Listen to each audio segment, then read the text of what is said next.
जिन लोगों को तकलीफ़ है कि मैदे में तेज़ाबियत बढ़ जाती है, जब खाना खाते हैं तो खाना सही से हज़म नहीं होता है और मैदा भारी भारी सा लगता है, तो वो अनार को इस तरीके से खाएं। अनार को काट लें और ये जो अनार का गूदा है, अनार की झिल्ली है, अनार का ये सफ़ेद सफ़ेद गूदा, इसको अनार की चर्बी भी कहते हैं।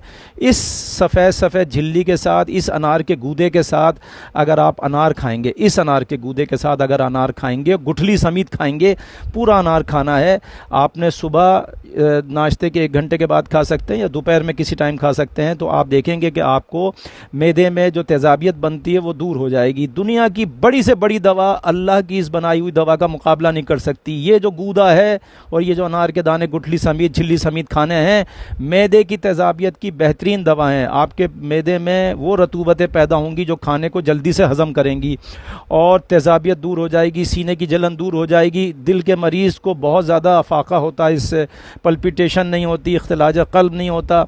और इसके अलावा मैं आपको एक और बात बताऊं, अगर अनार को इस तरीके से खाया जाए तो पुरानी से पुरानी खांसी दूर हो जाती है। अनार शीरी होना चाहिए, मीठा अनार होना चाहिए।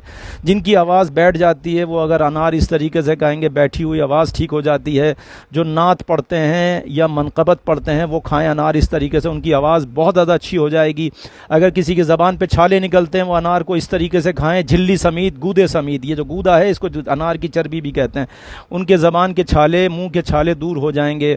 अगर कोई सोचता है कि उसके जिल्द पर दाने निकलते हैं, छोटे छोटे ख़ारिश पैदा होती है, वो अनार को इस तरीके से खाएं जिस तरीके से मैंने बताया है, तो उनका खून साफ़ हो जाएगा और उनके जिल्द पे से ख़ारिश ख़त्म हो जाएगी। जो लोग एलर्जी की टैबलेट खाते हैं, एंटी एलर्जी, वो अगर इस तरीके से खाएंगे उनकी एंटी एलर्जी खाने की टैबलेट खाने की ज़रूरत पेश नहीं आएगी। बेहतरीन दवा है एलर्जी की भी।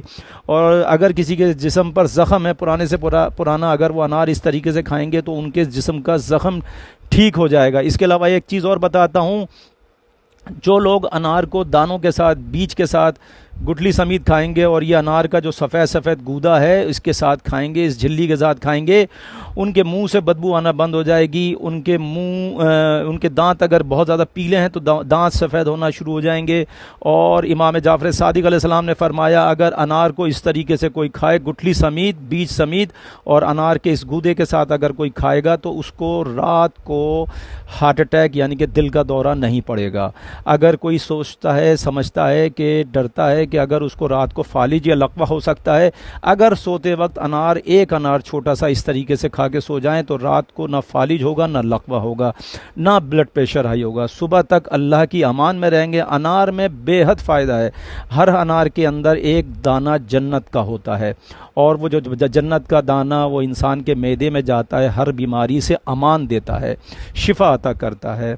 बहुत सारे इसके फ़ायदे हैं। अनार को खाइए। अगर किसी के जिगर में ख़राबी है, जिगर में गर्मी है, तो अनार जिगर की हर किस्म की बीमारी को दूर करता है। अगर पीलिया के मरीज़, जॉइंटिस के मरीज़ अगर अनार को खाएंगे उनका जॉइंटिस ठीक हो जाएगा। हेपेटाइटिस बी, हेपेटाइटिस सी के मरीज़ भी खाएंगे, उनको भी फ़ायदा होगा।